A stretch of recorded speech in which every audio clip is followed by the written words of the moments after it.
Creo que hoy es un día muy especial para nosotros, pues porque recibimos a autores de los 8 objetivos para fortalecer la alianza ibérica, pero es algo más que eso.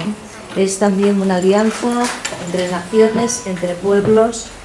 Contamos con personas como don Antonio García Salas, que está aquí presente, y también todos los que habéis venido desde todos los sectores profesionales. Y tengo que mencionar también que ha habido una persona que me ha escrito que le gustaría estar en este acto, y es un ex senador, el señor Javier García Nuño, así como otras personas que en este momento no podían estar en Madrid y han excusado su ausencia.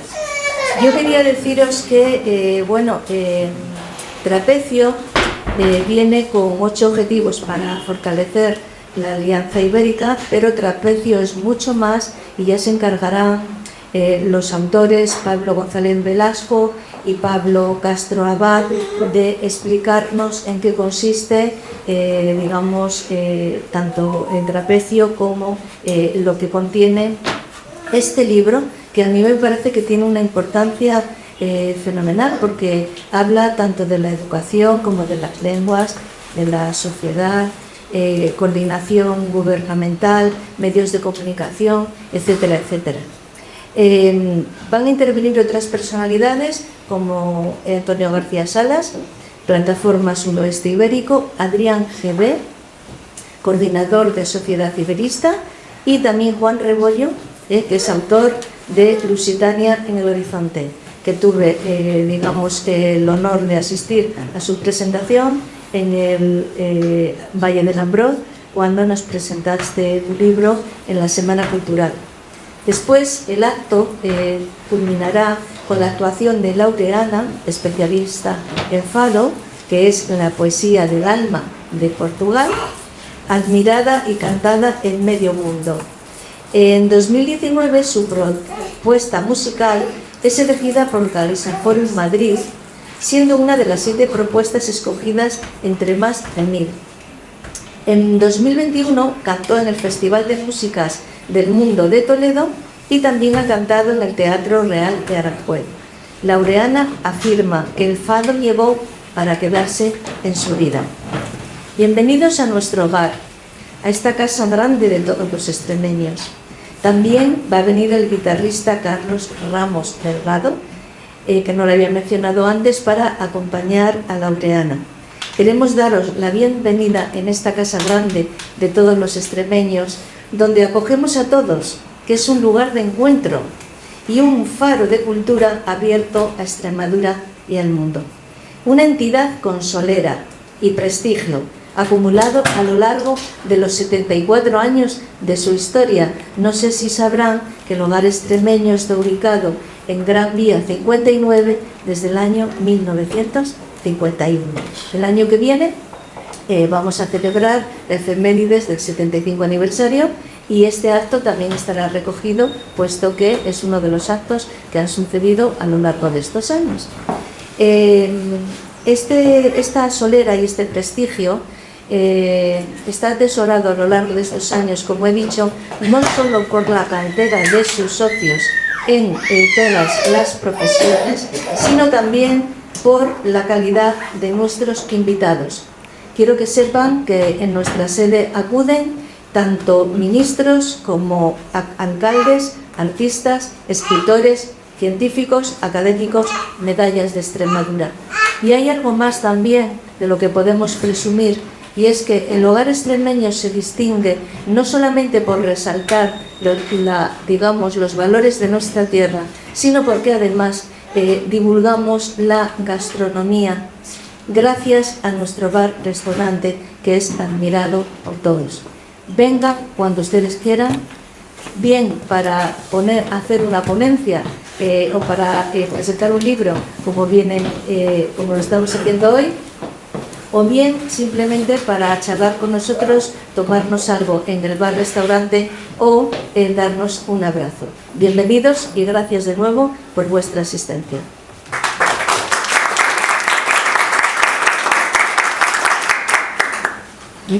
Bueno, muchas gracias por venir. Como sabéis, El Trapecio es un periódico diario, digital, que tiene una línea iberista, digamos, reformista, es decir, que lo que planteamos son propuestas concretas para aproximar los dos gobiernos, España y Portugal, y también con una perspectiva iberoamericana e iberófona.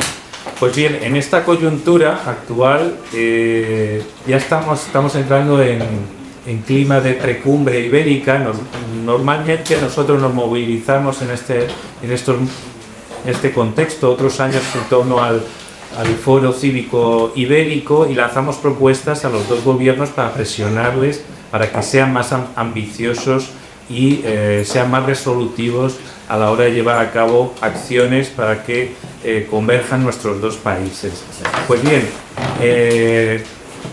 la cumbre ibérica en principio va a ser en Huelva a mediados del mes de noviembre, y lanzamos estas ideas. Hemos elegido 8, podrían ser otras diferentes, pero bueno, hemos pensado que priorizando, y esta es una idea del tercer autor que no está aquí, Jaume Reixac, y que era de intentar, pues eso, ir a las cuestiones concretas para debatir sobre realidades, ¿no? Entonces, por decir rápidamente los 8 elementos que están en el libro, que está en portugués y en español. 1, las homologaciones automáticas de los títulos académicos. 2, la promoción del aprendizaje del portugués y el castellano. 3, el desarrollo de mecanismos estructurados de diálogo con la sociedad civil. 4, por un único uso horario en la península, que yo creo que esto puede comentar alguna cosa Pablo Castro. El desarrollo de la instancia de seguimiento a nivel político de las decisiones tomadas, porque existe un mecanismo de seguimiento entre los dos gobiernos. Nosotros hemos insistido mucho en esto. Ha salido un tuit donde se han reunido los dos secretarios de Estado para la Unión Europea para ver qué cosas se van cumpliendo año tras año. Evidentemente es bueno que exista esta institución, pero muchas veces dejan para la siguiente cumbre las cosas pendientes sin llevar a cabo. La información meteorológica peninsular y macaronésica en televisión española y en RTP, ¿no? la televisión pública portuguesa. También una opinión pública y publicada ibérica, y nuestro periódico es un pequeño ejemplo que podría extenderse a otros medios de masas. Y por último, Supercopas y otras competiciones deportivas ibéricas, que se va avanzando en este sentido. Como sabéis, está el Mundial, pero que hay en perspectiva muchas otras competiciones, y las ha habido en el pasado también. Pues bien, a lo mejor centrándome en la cuestión del periodismo ibérico, sería muy importante que se pudiera ver la RTP en las principales plataformas digitales. Pues no se puede ver a través de internet si se busca, pero no se puede ver en las principales plataformas. Esto se echan balones fuera entre unos y otros, y el caso es que no se ve. Entonces no se facilita al oído del español, que es un poco más duro para entender el portugués. Pues sería muy importante que con facilidad llegara a los televisores españoles la RTP. Bien,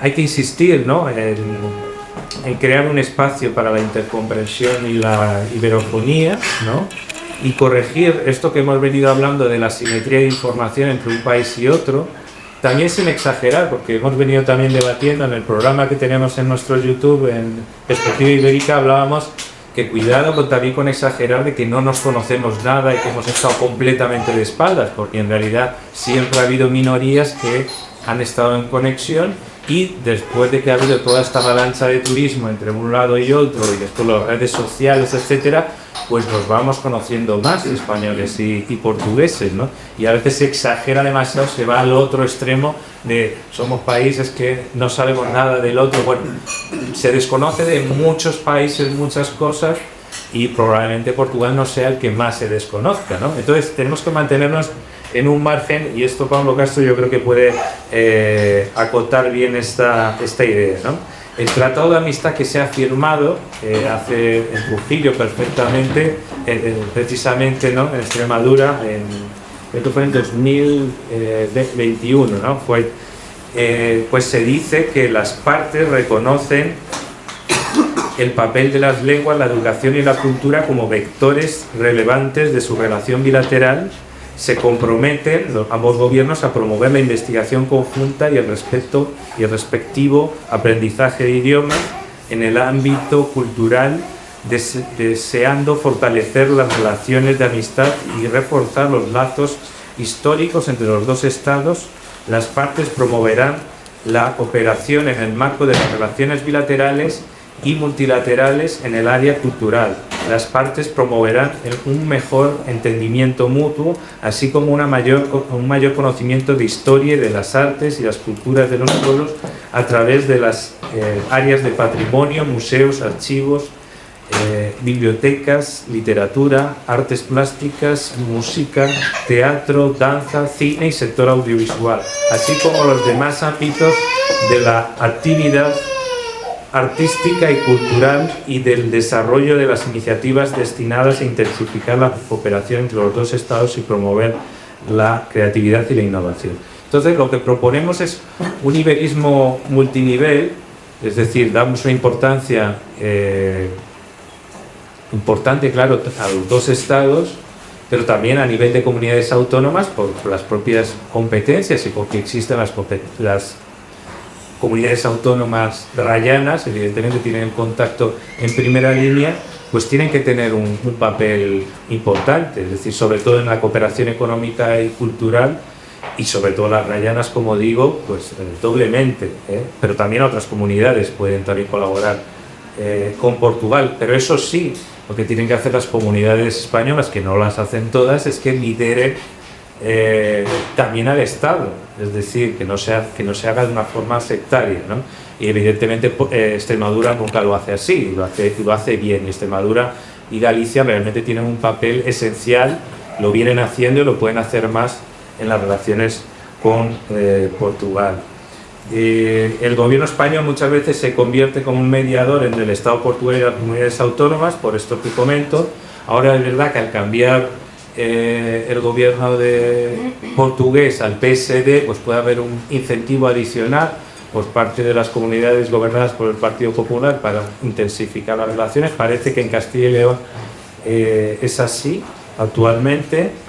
Y bueno, tenemos que decir que se aprobó una estrategia común de desarrollo transfronterizo para desarrollar la raya, y realmente llevamos 2 años. Han pasado 5 años de su aprobación, pero 2 años sin, pues la verdad, sin tener noticia, ¿no? Como noticia positiva, ha ganado en Braganza la alcaldesa, ha ganado Isabel Ferreira, que es como el alma mater un poco del Tratado de Amistad y de la Estrategia con Desarrollo, y es una excelente oportunidad para hacer un ejemplo de cooperación muy importante en ese lado.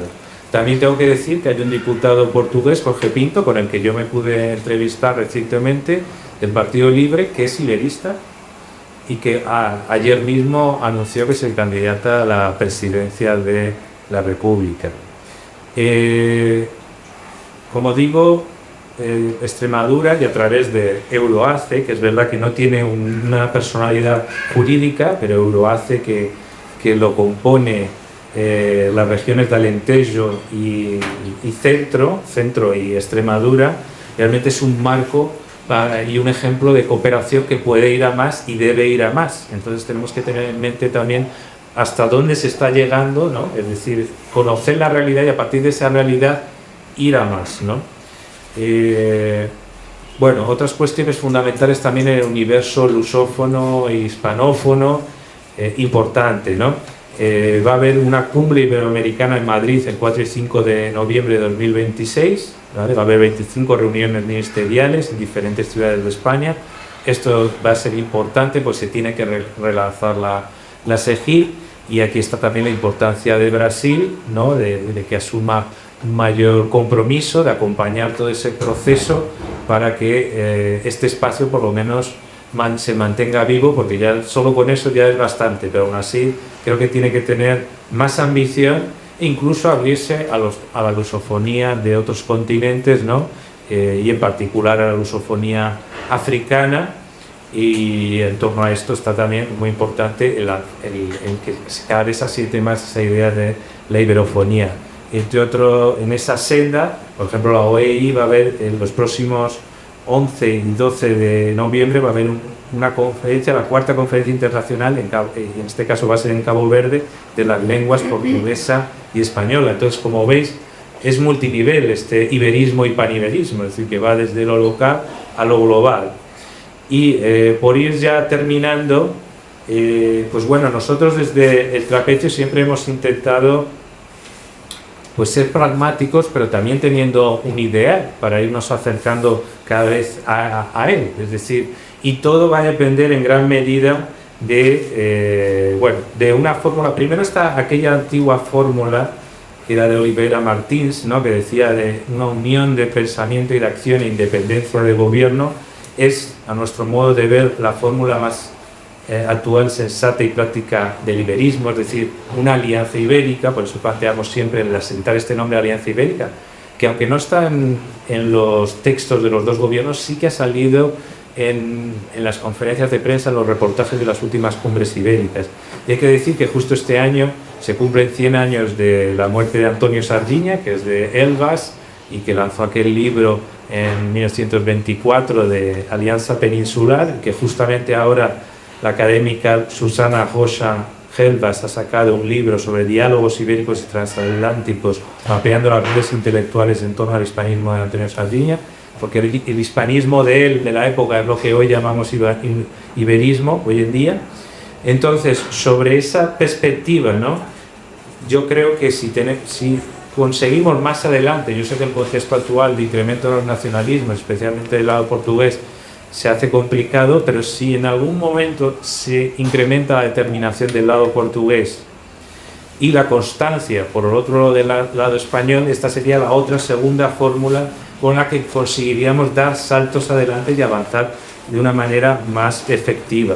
Pero lo cierto es que partimos del marco de la Unión Europea, que llegamos a él también, entre otras cosas, a través de las negociaciones de Fernando Morán, que era iberista.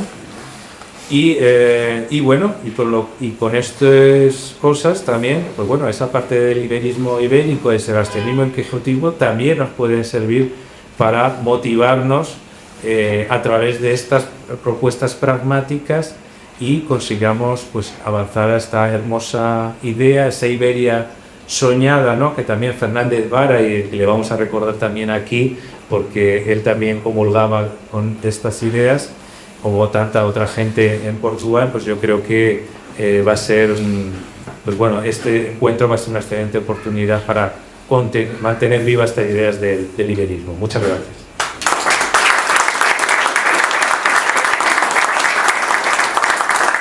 Le doy la palabra a Pablo Castro. Gracias.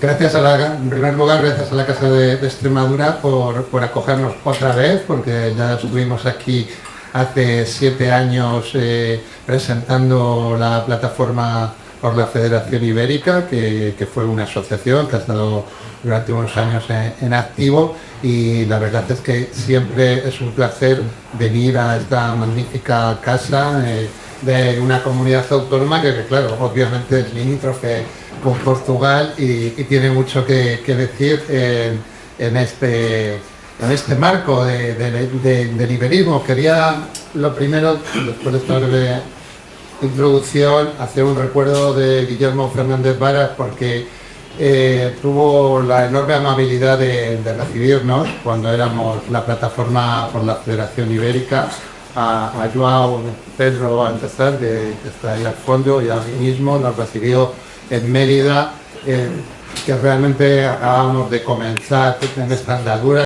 Te queremos presentar nuestras ideas y fue realmente amable con nosotros.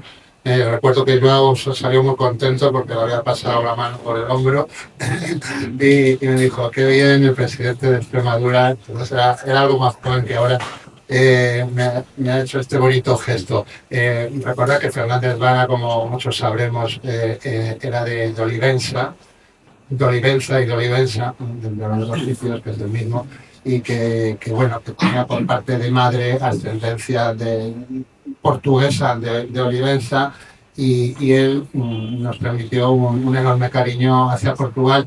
Y bueno, en el plano práctico, pues hizo algo muy evidente, que es implantar la lengua portuguesa en los planes de educación de Extremadura y ponerla como segunda lengua extranjera.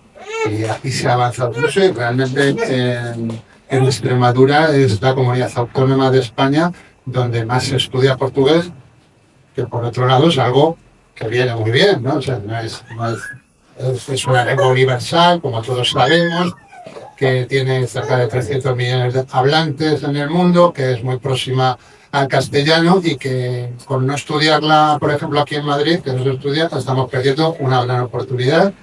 Siempre me gusta hablar de este asunto de las lenguas porque el sistema lingüístico español-portugués, el sistema lingüístico ibérico, es el más importante prácticamente del mundo, incluso por encima del inglés, muy por encima del inglés en número de hablantes nativos. Entonces tenemos que tomar conciencia de esta realidad que es muy significativa. Muchas veces se oye aquí en España, siempre hablamos mucho de la fuerza del español, pero nos olvidamos que tenemos un idioma que es comprensible en gran medida y que ya juntos pues podemos llegar aún más lejos, como en casi todo, porque al fin y al cabo, ¿qué es el iberismo? Pues es esa idea fuerza que entiende que España y Portugal juntos pueden tener una relevancia tanto en Europa como en el mundo mucho mayor de la que tienen por separado. Y esto yo creo que es algo obvio y compartido por casi todo el mundo. Compartimos un espacio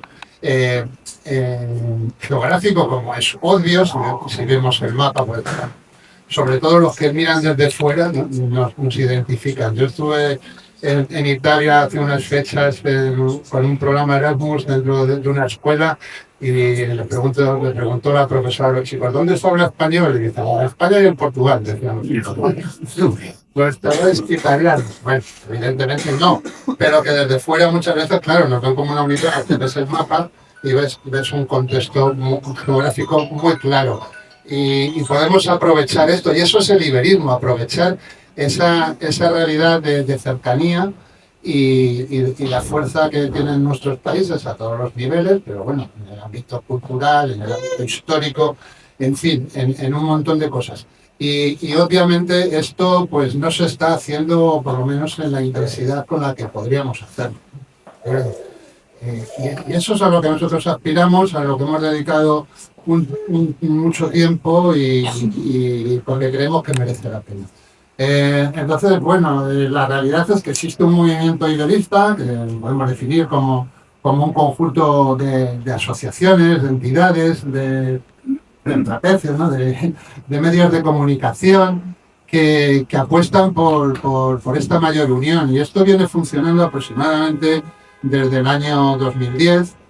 La verdad es que la inspiración inicial vino mucho de la fuerza de las declaraciones que hizo Saramago en su día, indicando que España y Portugal acabarían unidas por la fuerza de la historia. Aquello fue a principios del siglo XX, como, bueno, un descubrimiento para muchos de lo que había sido el iberismo, que es un movimiento histórico que nace en el siglo XIX. Por lo menos para mí fue el descubrimiento, el encontrar estas declaraciones, y a partir de ahí empezamos a funcionar. Pues bueno, a lo que venimos hoy es a presentar este libro que es de Trapecio. El Trapecio es una apuesta por tener un medio de comunicación ibérico que utiliza los dos idiomas distintamente, que tiene como centro, pues, lógicamente, las noticias y la actualidad que se genera en España y en Portugal, y que lleva ya funcionando pues seis años, creo que son exactamente. Hemos publicado ya varios libros y bueno, invito a todos a que lo leáis todos los días, claro. De esta manera pues vamos a ganar conocimiento, cercanía y lectores, que también es lo que acaba interesando a a un medio de comunicación. Y bueno, fue una idea apoyada por el empresario catalán Jaume Reixac, que es el otro autor del libro, que tiene un medio de comunicación en Cataluña de larga raigambre, que es el Triangle. Y bueno, pues tenía ese espíritu iberista y en un momento dado pues acercó al movimiento iberista, que es este conjunto de asociaciones a las que me he referido, la que yo encabezaba en su momento, y junto a otros compañeros como que están aquí, Ignacio Terrinca y otros, encabezábamos la plataforma por la Federación Ibérica en su momento, pues se dirigía a nosotros y bueno, pues se montó este medio y el profesional, que desde el punto de vista profesional encabeza Pablo González.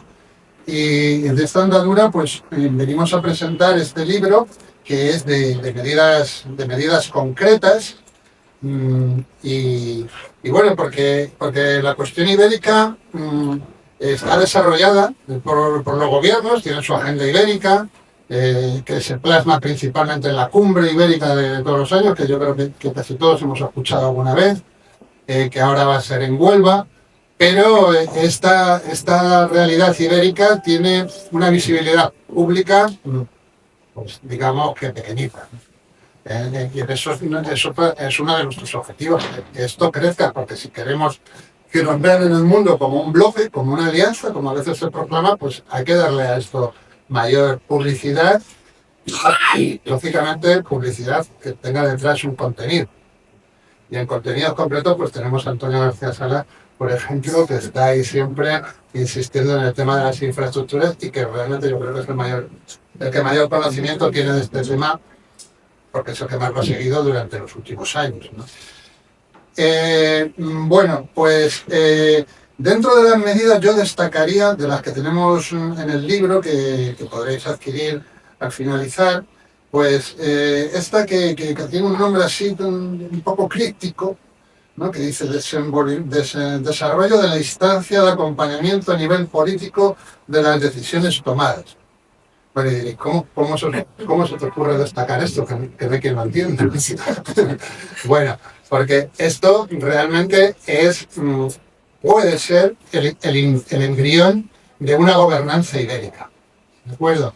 Porque lo que significa es crear un órgano entre los gobiernos que sigan los acuerdos que se toman en la cumbre ibérica. Los acuerdos que se toman en la cumbre ibérica son maravillosos, ¿no? Porque ya creo que se ha hecho el tren hace 25 años, ¿no? ¿Cuándo fue exactamente la cumbre de Figueira da Foz, ¿no? ¿En qué año fue? El 2003. 7 y 8 de noviembre de 2003. 2003. O sea, que según los acuerdos, el tren, las 4 conexiones están más o menos construidas hace 20 años, ¿de acuerdo? Entonces, claro, si yo tengo un órgano de gobiernos que impulsan el seguimiento de estas cosas, que se acuerdan porque el papel no aguanta todo, pues tendríamos un gran paso ganado. Es decir, que en las cumbres se acuerdan cosas y se dicen cosas que son muy interesantes, que están prácticamente todas las que tenemos aquí recogidas, se han dicho en las cumbres, lo que pasa es que no se cumple. No se cumple, ¿de acuerdo? Entonces, bueno, si tenemos un órgano de gobierno que tiene transparencia, que por lo menos tiene una página web, que no estaría mal, y se desarrolla eso realmente como en lo que hemos venido a nosotros llamar Consejo Ibérico, que bueno, que sería una institución como tantas que tiene la Unión Europea, por ejemplo, y que hay otros ejemplos a nivel europeo, como es el Consejo Nórdico, ¿no? O el Benelux, el famoso Benelux, que es Bélgica, Holanda, Luxemburgo, que es incluso anterior a la Unión Europea. Pues eso es a lo que aspiramos. Entonces, esa idea para que tenga un presidente o un máximo responsable, se puede llamar, que sea una figura conocida de cierta relevancia pública.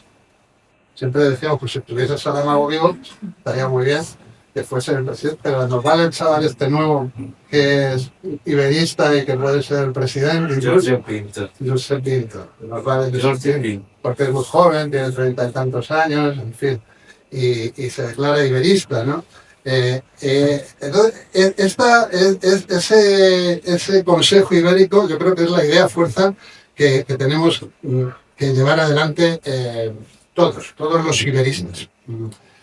Porque, bueno, a partir del Consejo Ibérico pues, y su desarrollo, pues se podrían conseguir las otras que proponemos. Ahora, en estos días ha estado en la actualidad algo que tenemos aquí recogido en el libro, que es el tema de los horarios, ¿no? Sabemos que el horario de España, en relación al Sol, a lo que nos correspondería por el meridiano que nos toca, va adelantado 1 hora sobre el horario normal en invierno y 2 horas en verano. Es decir, ahora mismo tenemos 2 horas. Y que ese horario está desfasado con Portugal 1 hora. A nosotros siempre nos ha parecido que es nos ha parecido que es obvio, que es algo que separa un poco a los países, es algo artificial, compartimos una geografía. Es cierto que entre Lisboa y Valencia pues hay una diferencia real, pero no más de la que hay entre La Coruña y Murcia, por ejemplo. Y bueno, ahora se abre una ventana de oportunidad porque en la Unión Europea se tiene que decidir en el 2026 si se sigue cambiando la hora. Porque esto del cambio de hora que vamos a tener precisamente el sábado es algo que, bueno, pues ha demostrado según los expertos que no ayuda a nada, no ayuda al ahorro energético, que es en su día como se planteó, y que, bueno, hay un consenso general. Entonces puede ser una oportunidad porque a España no le va a quedar más remedio que elegir mantener el horario de invierno, porque si no, aunque muchos, casi todo el mundo dice, yo quiero el de verano, porque como que dura más la tarde, ¿no? Pero es que si no va a amanecer a las 10 de la mañana en Galicia. Si mantenemos el de verano, en invierno amanecería a las 10 de la mañana en Galicia. O sea, que no se puede. Claro, no van a ir los niños con linternas al colegio, ¿vale? Entonces esto no puede ser, no puede ser. España probablemente el año que viene elija el verano, el horario de invierno. Entonces abre la ventana de oportunidad de que Portugal se quede con el de verano, porque el desfase no es tanto, y entonces ahí volvamos a coincidir en horarios. Bueno, parece algo anecdótico, bueno, sí, no es lo más importante del mundo, el horario, todos nos podemos acostumbrar, pero bueno, es algo que sí que marca, bueno, el cambio del país, cambio de hora, aunque dentro de los países también hay diferentes horarios. Bueno, en fin. Rápidamente voy a comentar un poco todos los puntos, porque si no nos vamos, ¿no? O ya, bueno, 2 o 3 minutos. Tenemos medidas muy de sentido común, como es el tema de los títulos académicos que me he hartado de repetir. En fin, aquí hay unos títulos y en Portugal hay otros. E incluso la universidad en España tiene 4 años para los grados y en Portugal 3. Son unos desfases que crean barreras artificiales. Estamos hartos de insistir en que esto hay que vencerlo. España y Portugal también pueden ser un laboratorio de lo que luego se puede llevar a la Unión Europea, pero obviamente las políticas de convergencia son más fáciles de hacer entre 2 países cercanos en todos los aspectos, geográfica, culturalmente y en todos los aspectos, que entre 27, que algunos, claro, como la historia, pues no sabemos la mayoría de aquí ni dónde está muy bien. Entonces, lógicamente es más fácil, ¿no? Este asunto, el tema de la lengua que ya he comentado, pedimos que los gobiernos nos escuchen, decimos, desarrollo de mecanismos estructurados con la sociedad civil. Llevamos aquí un montón de años, 7, 8, 9 años, en plan altruista, reivindicando cosas. Creo que somos gente más o menos preparada, que tenemos ideas, y los gobiernos, ciertamente, especialistas en el tema ibérico, tienen muy pocos o tirando a ninguno. Algunos más hay en Portugal, sí hay gente que está más volcada, como la propia Castiltado, Isabel Ferreira y otros. Pero bueno, por favor, gobiernos, escucharnos. Nos escuchó Guillermo Fernández Vara, que en paz descanse, escucharnos lo que pueden tener el secretario de Estado actual de la Unión Europea, nos puede escuchar, que es el que forma parte del mecanismo este complejo que os he dicho antes. Lo del horario, ya lo he comentado. Bueno, el tema de la información meteorológica. Hablamos, también es algo que es un poco simbólico, es relativamente sencillo. Cuando vemos el mapa del tiempo, a veces recortan ahí Portugal. Es una cosa de mal gusto, realmente, ¿no? Como si cortas ahí, no sabes ni cómo se... Y en Portugal, pues también parece que Portugal es una isla que está ahí, ¿no? Queremos que los mapas del mundo expresen la realidad geográfica y las nubes y los incendios, por ejemplo, que todos los veranos desgraciadamente tenemos. Bueno, ahora creo que hay 5 incendios activos en Portugal todavía. Que respeten la geografía y que no se creen esas fronteras mentales a través de la televisión. Y bueno, el tema deportivo, tenemos el Mundial de 2030 también con Marruecos, va a ser una oportunidad pues, de desarrollar un evento de esa importancia en común. Ciertamente en común es algo simbólico de que juntos podemos llegar a cotas más importantes. El Mundial, por ejemplo, en Portugal, difícil que un país de este tamaño y con esa economía desarrolle por sí solo un Mundial de fútbol. Lógicamente, unido a España va a ser más fácil, pero España ya había organizado uno. Si no se junta a otro, no tiene la misma justificación. Ahí tenemos un ejemplo de dónde nos puede ayudar a estar juntos. Se ha hablado también de la posibilidad de una Olimpiada Lisboa-Madrid.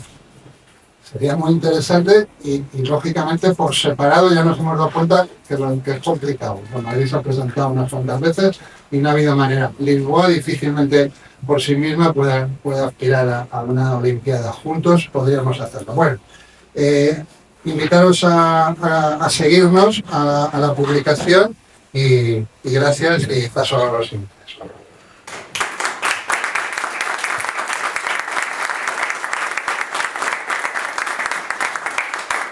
Bueno, ahora van a intervenir 4 personalidades de la sociedad civil ibérica y les voy a llamar que vengan aquí. Antonio García Salas, de la plataforma del Sudoeste Ibérico, Adrián GB, coordinador de Sociedad Iberista, Juan Rebollo Bote, de Lusitania en el Horizonte, y también a João Pedro Baltasar Lázaro, profesor de portugués, también escritor. Bueno, en primer lugar, agradecimiento a San Patricio por darnos la oportunidad de estar aquí, poder compartir ideas, como por supuesto al lugar extremeño de Madrid, que ya he tenido otras oportunidades de poder compartir ideas y que agradezco muchísimo la labor y tengo en la memoria muchos presidentes o personas que han sido activos miembros aquí del hogar, que también puede tener muchas cosas por Extremadura de Madrid, que es muy importante, ¿no? Por supuesto, saludos a todos y a los compañeros de mesa. Yo en estos momentos pues, estoy muy dedicado a algo que creo que es muy útil, muy concreto y muy evidente, que es intentar fomentar las conexiones entre España y Portugal. Porque es realmente incomprensible la situación que existe de desconexión de dos países que tienen además una frontera que es casi curioso que le llamen la raya cuando debería ser el brochazo, porque no existe una raya de 200 kilómetros de anchura como es la que tenemos, como un cordón sanitario en el que separa los dos países, y que parece que además en Portugal cada vez empuja más a la gente hacia el litoral y concentra más a la gente al litoral, y en España pues también es un terreno digamos desde la AP2 hasta la Vía de la Plata, pues es una zona que propicia la población, la baja renta y la expulsión de la gente, ¿no? O sea, eso es algo anómalo absolutamente en Europa y que incumple los principios de la Unión Europea de cohesión social, territorial y económica, y por supuesto de movilidad. Dos países que tenían una economía bastante desconectada antes de entrar en la Unión Europea. Portugal prácticamente todas sus relaciones internacionales eran con Inglaterra, y hoy día España y Portugal son dos países de una intimísima interconexión económica. Por supuesto, para Portugal España es con mucha diferencia el principal cliente y el principal proveedor, con mucha diferencia sobre los segundos, sobre Francia, Alemania o Inglaterra, y para España no tiene el volumen en la misma dimensión, evidentemente porque la dimensión de Portugal es mucho más pequeña, pero es, con relación a Francia o Alemania, son poca la diferencia que hay. Cuando son Alemania o Francia son 8 veces Portugal. Por tanto, de manera relativa, Portugal es el país con mayor relación, al menos relativamente, de España con el exterior. Y sin embargo nos encontramos con una desconexión absolutamente de infraestructuras. Y toda la conexión es por camiones, lo que es el transporte de mercancías principalmente, y por carretera en coches. La conexión Lisboa-Madrid de avión no solamente es la conexión más importante de España, la conexión internacional más importante de España durante muchos años, ha sido, con mucha diferencia sobre las siguientes, sino que ha sido la tercera más importante de Europa de conexión internacional. Después de Londres-Nueva York y Londres-Dubái es Lisboa-Madrid, con 40 aviones diarios, pero que debido al colapso que ya existe en el aeropuerto de Lisboa, llegó a su máximo en marzo del 2023 y empezó a disminuir. O sea, ya no pudo subir más, llegó a 160.000 pasajeros al mes, entre 5 y 6.000 pasajeros al día, 40 aviones diarios. Europa ha dicho, pero esto no es posible en 600 kilómetros de distancia. Y lo que está viendo esos son autobuses, o sea, está incrementándose los autobuses prácticamente cada mes, porque es la única manera, la carretera, el coche, para ir de Lisboa a Madrid, y ya ha dejado de ser la conexión internacional más importante de España, porque ahora es Madrid-Roma, porque ha ido creciendo en los últimos años, después de la pandemia, la intensidad de los vuelos, y con Portugal no ha podido crecer. O sea, esto es absolutamente asombroso. Claro, ¿y el tren qué pasa? España, el gran país del tren, el líder mundial de los trenes, porque con Lisboa solo hay una posibilidad, que es un tren ir en tren supone 9 horas con 3 transbordos, pero que uno hace Madrid-Badajoz, 4 horas, 4 horas y cuarto, y después coge un trenecito que es como un tranvía de la Segunda Guerra Mundial, que se reformó en el año 50 y tantos, que va de Badajoz a Entroncamento, 160 kilómetros, 3 horas, 16 paradas. Que se queda uno en agosto en medio del campo de Castro Alentejo, y el pobre hombre le puede dar de todo. Es tan insignificante y son 100 personas, o sea, frente a 6.000 que van en avión, 100 personas pueden ir claro, hay mucha gente que no hace Lisboa a Madrid, va entre medio, 100 personas podrían ir en tren. Es tan insignificante esta conexión que en la pandemia, cuando se cerraron las fronteras, uno en calle pasaba en coche, le paraba allí la policía, la Guardia Republicana, que te pedía el carnet, el certificado para poder pasar, y allí te devolvía para España o te devolvía para Portugal si no tenías los certificados oportunos. Pues nadie se enteró de que seguía existiendo ese trenecito, y al final había cola para ir, pasar la frontera, y al final, como malos, como son los que te enteran, pues al final pues, era la forma de estar en Portugal durante la pandemia, que ese trenecito que parecía, no debía enterar ni la policía que se cogía. ¿Sabes tú? Claro, dice, bueno, es una solución transitoria. No es una solución transitoria. El avión no va a poder crecer ya más en los próximos 10 años hasta que haya un nuevo aeropuerto en Lisboa. Dicen el 34, ya queremos, ¿no? Si se el 34, no hay posibilidad. Por tanto, ese crecimiento que ha habido en Portugal, y además con las dos crisis importantes, que ha sido el turismo quien le ha salvado. En el 2009 había 13 millones de turistas, de pasajeros en el aeropuerto de Lisboa, en el 2009. En el 2019, 30 millones. O sea, que veamos la evolución que ha pasado en Portugal. No hubo ningún experto que pudiese imaginar eso, ¿no? Entonces, ahora dicen que en el 34 pues estará el aeropuerto de Alcochete, la primera fase, y por tanto es un problema la accesibilidad en Portugal. Portugal, que el turismo ha sido una de sus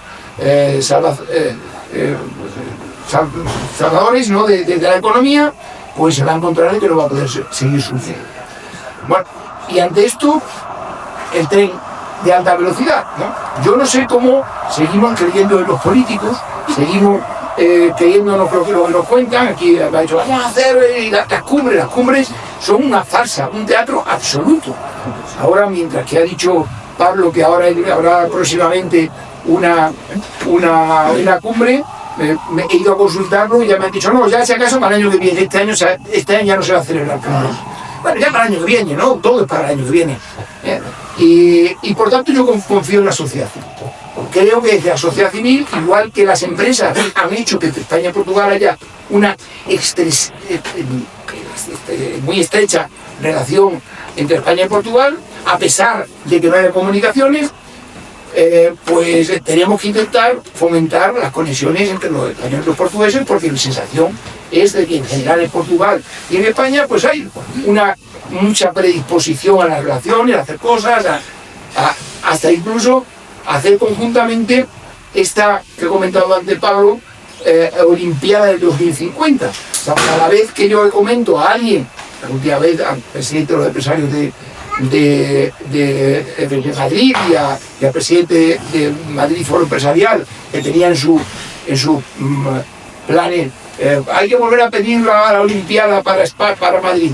Y le planteé, no, para Madrid no. Según la Carta Olímpica de 2018, se puede pedir ya 2 ciudades y sería la gran oportunidad para que Lisboa y Madrid presentasen unas Olimpiadas. Lisboa no tiene económicamente, hoy por hoy, me parece que haya una capacidad económica de poder organizar unas Olimpiadas, pero con Madrid sería una candidatura imbatible. Y además, hombre, si en el 34 tiene que esperar el aeropuerto, vamos a pensar que el 40 se puede hacer. Y sería una oportunidad de una gran reforma en Portugal, de Lisboa y aquí en Madrid. El hecho del tren, ahora parece que los últimos días, y ya para lo acabo, porque al final todo el mundo pregunta, ¿pero cuándo va a haber un tren de alta velocidad? Si seguimos así, nunca.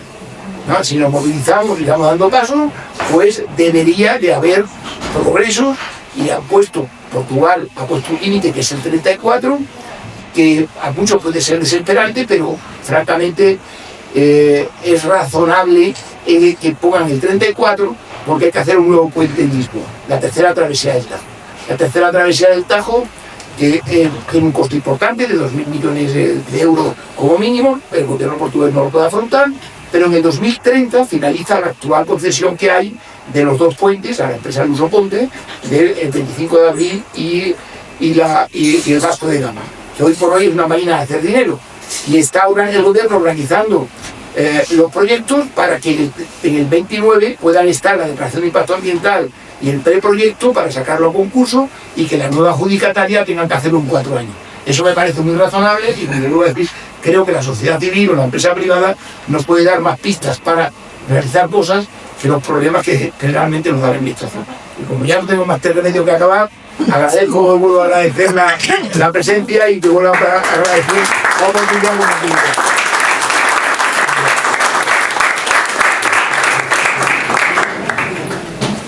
Muchas gracias, Antonio, por las palabras. Siempre es un placer coincidir contigo. El pasado jueves organizamos, como decíais, el foro, ¿no?, empresarial, en el que se habló también de estos temas, y parece ser que según los políticos iba todo genial, ¿no?, y en tiempo y en hora.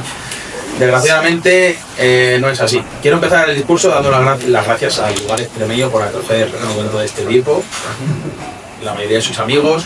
Muchas gracias por interesaros por el iberismo y por este movimiento ciudadano, social y cultural que estamos intentando establecer y organizar. Sin duda es Extremadura una de las comunidades más abiertas al iberismo y al avance de Portugal y España. Lo estamos viendo constantemente, tanto Extremadura como la región lindante de Alentejo con España. Los tiempos convulsos tienen algo especial, y es que los nacionalismos suelen traer, después de destrozar el mundo, suelen traer grandes momentos de avances. Lo vimos con la Segunda Guerra Mundial, donde tuvimos nacionalismos que destrozaron Europa, y posteriormente pues, vimos construir la ONU, o vimos como Francia y Alemania no solo no se volvían a pelear, sino que construían, a mí, una de las fronteras más ejemplares del mundo, ¿no? Un gran desarrollo económico y social que tenemos gracias a habernos peleado anteriormente, por desgracia. Es la única manera, pienso yo, el promover desde la sociedad civil, como dice Antonio, esos avances que nos ayuden a avanzar social y económicamente, puesto que el mundo político, mientras, además lo comentamos anteriormente, mientras no haya votos, parece ser que no interesa.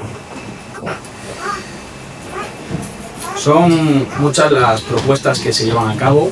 Aquí tenemos 8 en el libro que nos presentan Pablo González y Pablo Castro. Algunas son más difíciles, otras son más fáciles. Nosotros desde la Sociedad Iberista lo que planteamos siempre es un iberismo práctico, un iberismo con el que poder llegar a los más jóvenes, con el que intentar desarrollar la península ibérica y dar respuesta a problemas reales que tenga la sociedad.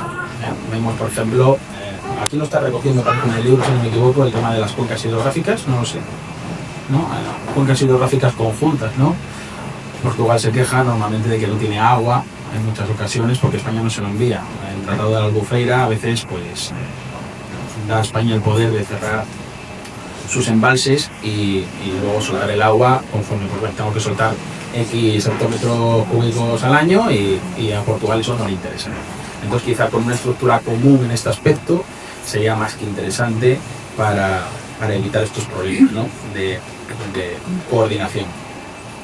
Otro de las propuestas que sí que viene recogida en el libro es el cambio de uso horario. El cambio de uso horario anunció el presidente el otro día que lo iba a proponer la Unión Europea. Parece ser que no ha tenido más recorrido. ¿Por qué? Porque es complicado. Parece que es una propuesta sencilla y sin embargo no. Es muy difícil llevarla a cabo porque va más allá de atrasar una hora y adoptar la hora de Portugal, sino que lleva todo un cambio social. No sé si estamos en España preparados para renunciar, especialmente cuando es un país que vive del turismo. Luego además pues, tenemos diversos problemas. Yo en estos días cuando estaba haciendo el artículo para la web de la Sociedad Iberista veía como la gente decía que en España no es el único sitio donde anochece a las 10 de la noche, sino que en Londres o en Alemania también sucede. Parece ser que pues, la distancia de los paralelos y tal es un problema que también hay que tener en cuenta y hay que hacer un estudio. De hecho en 2019 se hizo un estudio y no fue concluyente, precisamente por lo que os estoy comentando. Es muy complicado llevar a cabo una medida de este tipo. Nosotros normalmente pues el tema de llevarlas a cabo nos cuesta más de un disgusto, porque queremos que las cosas vayan más rápido y no es el caso. Otra de las propuestas más sencillas, por ejemplo, es la Casa de Portugal en Madrid. No tenemos una Casa de Portugal en Madrid, tenemos el Centro Portugués en Vigo, que sería un centro de reunión para los portugueses y una oportunidad para avanzar en ese iberismo que defendemos. Bueno, termino ya, no me enrollo mucho más y quiero decir que sea como fuere, siempre es bueno que todas las iniciativas se lleven a cabo a través del voluntarismo, de la voluntariedad de las personas, ¿no? Que gastan de su tiempo, de sus familias, para poder desarrollar un evento como este, y en especial mención a Pablo Castro y a Pablo González, que tanto tiempo invierten en este movimiento. Amigos, gracias por venir. Recordad siempre, como dice la Sociedad Iberista, que juntos somos más fuertes. Muy obrigado.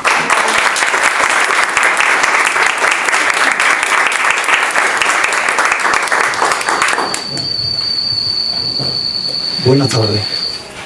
Buenas tardes a todos y a todas. Me voy a permitir no disimular el acento porque estamos en el Hogar Extremeño de Madrid. Así que no lo disimulo nunca, ¿eh? También todo se ha dicho.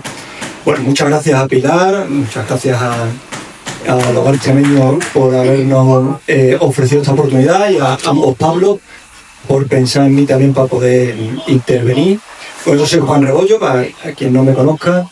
Colaboro con el Trapecio desde hace 4 años aproximadamente y bueno, particularmente escribiendo textos que relacionan en lo histórico, en lo cultural, Extremadura, Salamanca y Portugal, ¿no? Que es el ámbito en el que yo me muevo.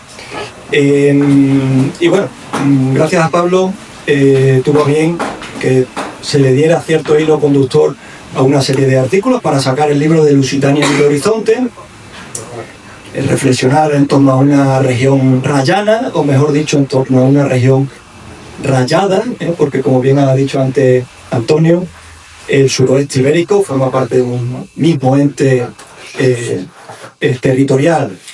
No me refiero a lo peninsular, sino a una misma realidad geográfica e histórica que, bueno, que fue rayada en un momento dado, a partir de los siglos XII y XIII, por Portugal, por León y por Castilla. Y bueno, pues precisamente salpimentando un poquito todo esto que estamos hablando con un poquito de con un poquino de Extremadura, hay que insistir un poco en la línea de lo que decía Antonio y también el compañero, que desde la sociedad civil podemos hacer cosas que quizás tampoco a lo mejor estamos haciendo, no hay que esperar todo desde arriba, ¿no? La cuestión de las infraestructuras y lo económico es una evidencia, pero yo ahondo un poquito más en la cuestión quizás de conocernos mejor para reconocernos, ¿no? De conocer que tenemos muchas cosas en común, a uno y otro lado de la raya. En Galicia, como bien decía Pablo antes, van un paso por delante de los demás. Quizás en el segundo puesto iría Extremadura, y es verdad que Salamanca, Zamora y Huelva pues van por... Bueno, depende del momento, ¿no?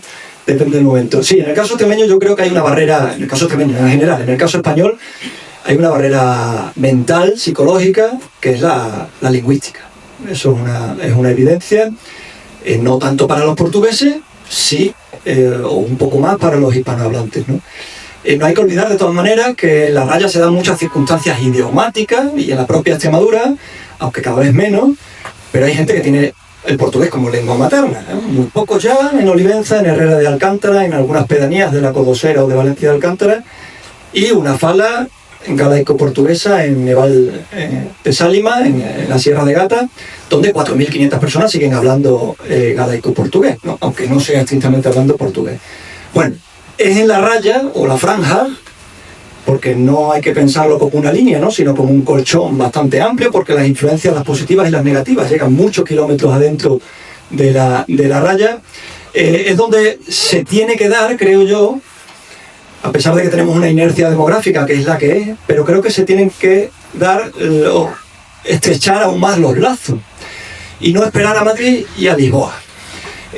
A las regiones rayanas les ha ido bien, creo yo, bueno, les ha ido bien, no sé si les ha ido bien alguna vez, pero si en algún tiempo han tenido algo de esplendor es cuando Madrid y Lisboa se han mirado la cara, ¿no? Y hay que pensar en el siglo XVI, en todas estas cosas, y hay que pensar que cuando viene una guerra que dura 28 años, como la guerra de restauración de Portugal, pues que Extremadura se convierte en el patio trasero de Madrid y Alentejo se convierte en el patio trasero de Lisboa, ¿no?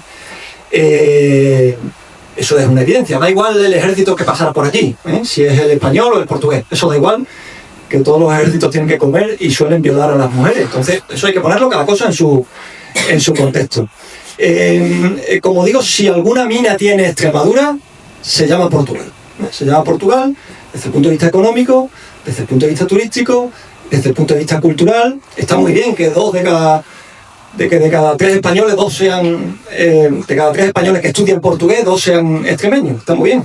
Pero a lo mejor hay que hacer un poquito más porque en Badajoz estén en los 2 idiomas en las calles, ¿no? O que en el Faro no todo el mundo te puede contestar en portugués, ¿no? Bueno, parecen tonterías, pero la barrera, como digo, idiomática es una evidencia. Y el autorreconocimiento, tenemos mucho déficit, en Extremadura en particular tenemos mucho déficit de conocer nuestra propia realidad histórica. No salimos en la tele, y además todo el mundo suele conocer a Hernán Cortés y a Francisco Pizarro, pero muchas veces, pues conocemos mucho más al Cid, ¿no?, que a Giraldo Sempavor. Y Giraldo Sempavor estuvo en Trujillo, en Cáceres y en Badajoz, y el Cid no pasó por allí nunca, ¿no? Conocemos mucho más lo que pasa en Murcia o qué clima va a hacer, qué temperatura va a hacer mañana en Zaragoza, y muchas veces desconocemos. No es una cuestión fronteriza, pura y dura, internacional, sino que es una cuestión que muchas veces entre las propias comunidades autónomas, esto de que tengas que ir que te pongas malo en Murcia y no te atienden, pero bueno, de aquella manera porque tienes el carnet de Extremadura, ¿no? Son cuestiones que hay que superar, sí, desde lo alto, desde la política. Vamos mucho más atrasados de lo que creeríamos, a pesar de que estamos en la Unión Europea, de que ya no existe el contrabando y de que todos viajamos, y en las redes sociales pues todo el mundo conoce lo que ocurre en Suecia y en Botsuana, pero luego bajados a la tierra no suele ocurrir eso, ¿eh? Seguimos desconociendo, como digo, lo que ocurre al otro lado de la raya. Antes le decía a una amiga que hace mucho tiempo que no veo y que, como sabe, que hoy estaba aquí en Madrid. Yo a Madrid no suelo venir mucho. Pues ha tenido bien venir a verme, que la vida es eso que pasa mientras hacemos planes de futuro. Estaba hablando ahora Antonio del 2034, del 2050. No sé si la hija de Pablo, que está por ahí lloriqueando, va a conocer todas estas cosas, el estrechamiento de los lazos de Portugal, pero hay que seguir actuando, estamos actuando, creo yo, pero hay que actuar no desde lo macro, también desde lo micro, hay que actuar desde el propio terreno, no solamente, insisto, desde las grandes capitales, también desde esos pueblos que se están quedando sin habitantes, y creo que ahí es donde más hay que insistir, ¿no? En conocernos para reconocernos y en intentar crear comunidad cultural más allá de la comunidad política que se vaya gestando en un futuro, ¿no? Ya está, muchas gracias.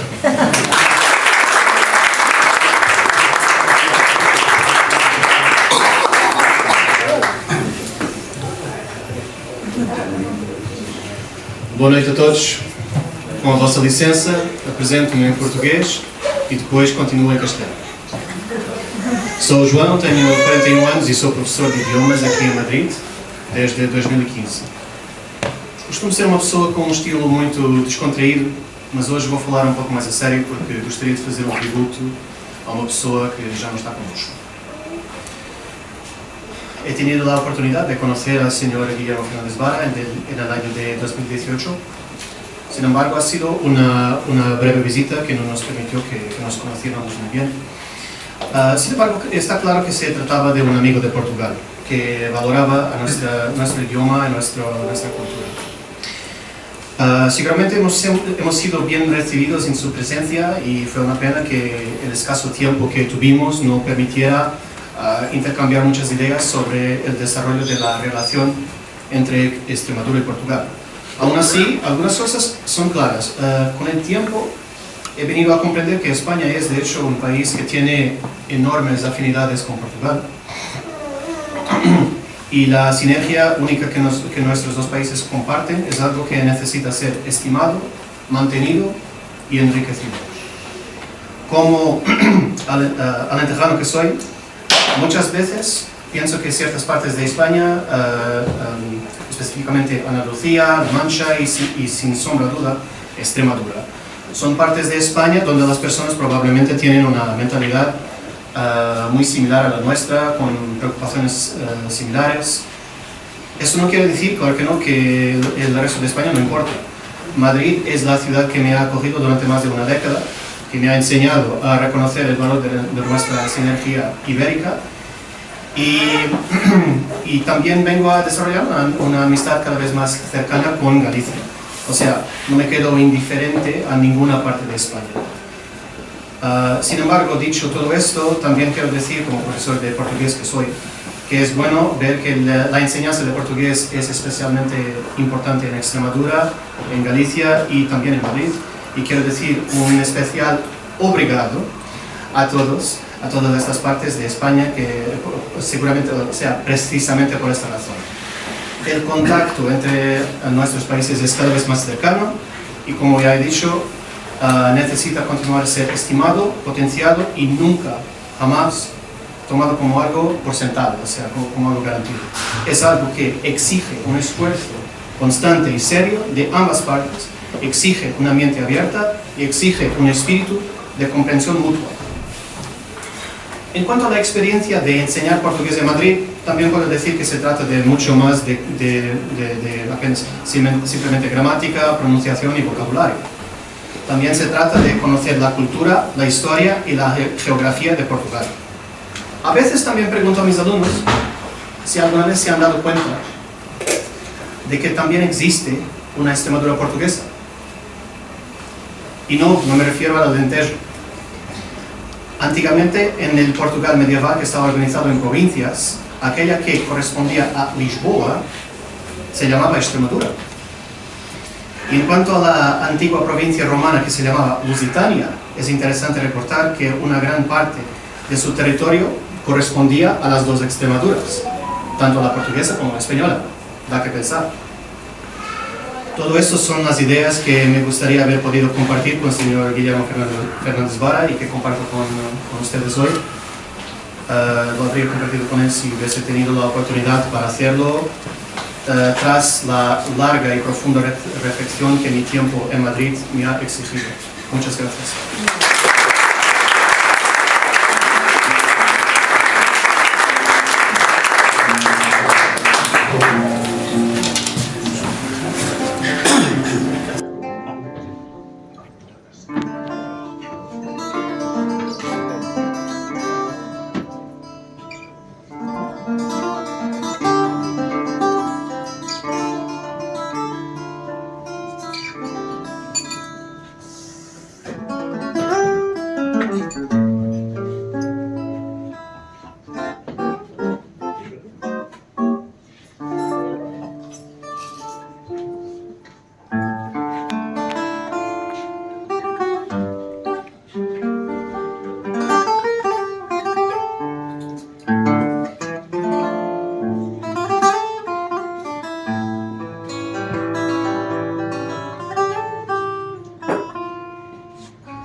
Quem tem amor a seu jeito.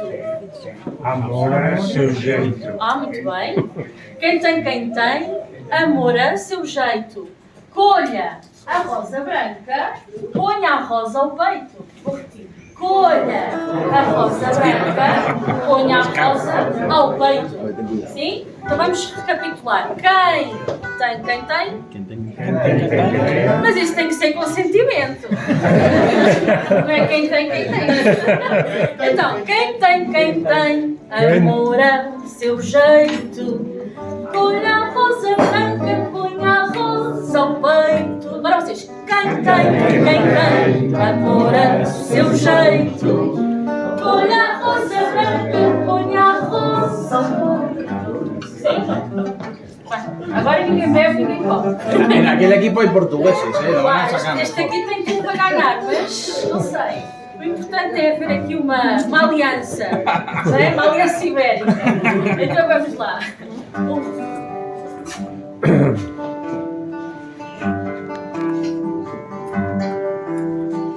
Rosa ao peito na roda, eu bailei com quem calhou. Rosa ao peito na roda, eu bailei com quem calhou.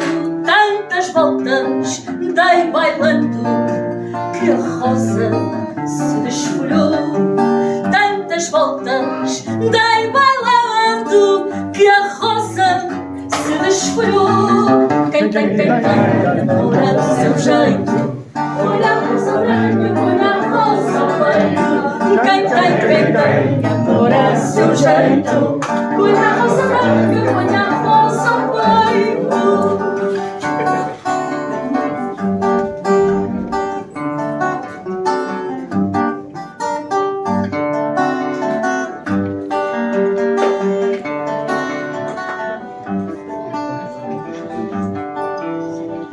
Oh, roseira, roseirinha, roseira do meu jardim. Oh, roseirinha, roseira do meu jardim. Se de rosas gostas tanto, por que não gostas de mim? Se de rosas gostas tanto, por que não gostas de mim? Quem tem amor a seu jeito. Quem tem amor a seu jeito. Põe a rosa branca, põe a rosa ao peito.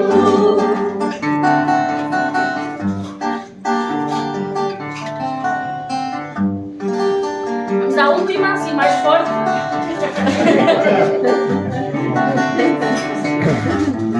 Quem tem amor a seu jeito. Põe a rosa branca, põe a rosa ao peito. Quem tem amor a seu jeito. Põe a rosa branca, põe a rosa ao peito. Quem tem amor a seu jeito. Põe a rosa branca, põe a rosa ao peito. Quem tem amor a seu jeito. Põe a rosa branca, põe a rosa ao peito. Põe a rosa branca, põe a rosa ao peito. Põe a rosa branca, põe a rosa ao peito.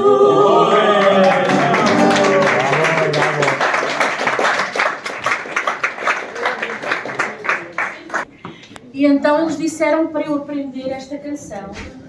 Eu acho que vocês conhecem perfeitamente. Que é do grande, enorme, que era muito amigo da Amália Rodrigues, o Carlos Cano. Conhecem? Agora esta equipa vai ganhar, sabem? Porque... Então como é que nós cantamos? Conhecem aquela música do Ai, Maria lá? Não é? Sabem essa música? Pronto, então cantemos juntos o Maria lá Portuguesa e assim são os fados mais ibéricos. O que é que vocês acham? Boa ideia? Então vamos à Maria lá Portuguesa. Vamos ficar aqui mais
volver, Ayamonte hasta Villarreal, sin rumbo por el río, entre suspiros, una canción viene y va, que la canta María al querer de un andaluz. María es la alegría y es la agonía que tiene en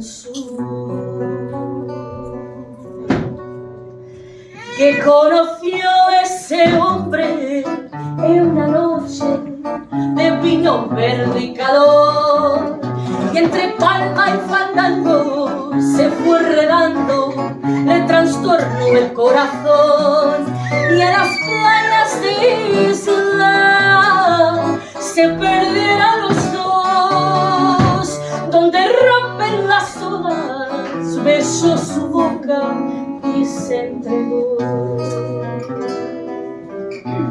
Y ahora, ay,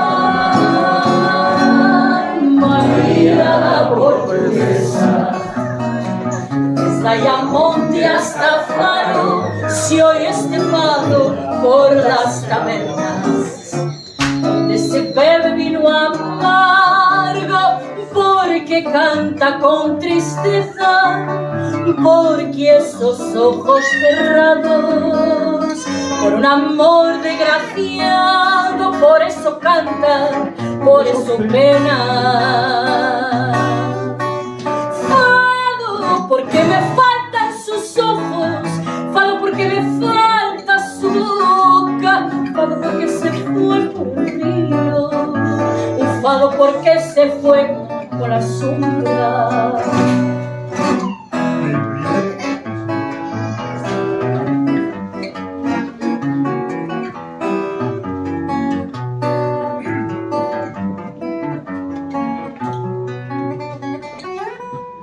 Dicen que fue que te quiero de un marinero, razón de su padecer, que una noche en los barcos de contrabando palangostinos se fue, y en las playas de Isla un disparo sonó, en aquel sufrimiento nació el lamento de esta canción.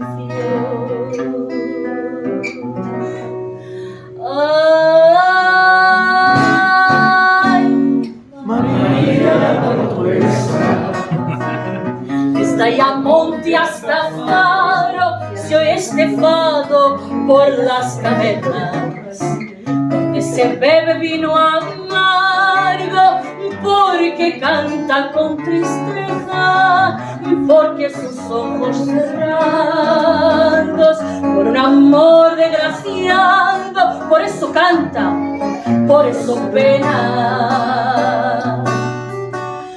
Fado porque me faltan sus ojos, fado porque me falta su boca, fado porque se fue por el río, fado porque se fue por la sombra.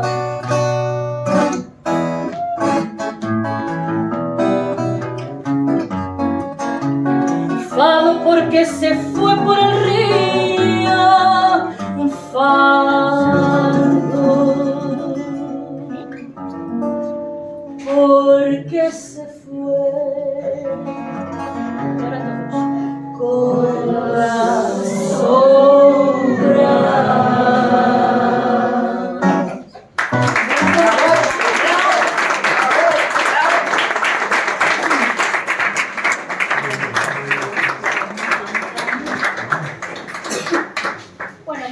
Terminamos así, ya nos interrumpo más el vinito, la tortillita.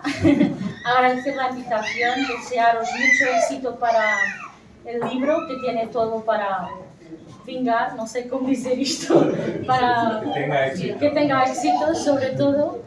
Y bueno, para los que pensáis que el fado siempre es triste, este en concreto no es nada triste, habla de una situación muy normal de los principios del fado, que es una mujer que se llama Rosiña y que va a vender limones, nada más. Pero muy coqueta, muy guapa, porque además el limón va muy bien con el pescado.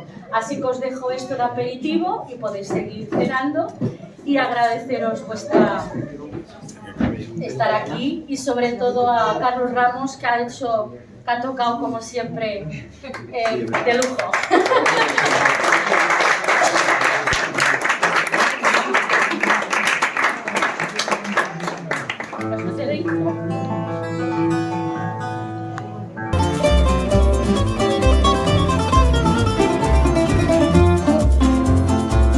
Há uma raia fronteiriça entre Portugal e Espanha.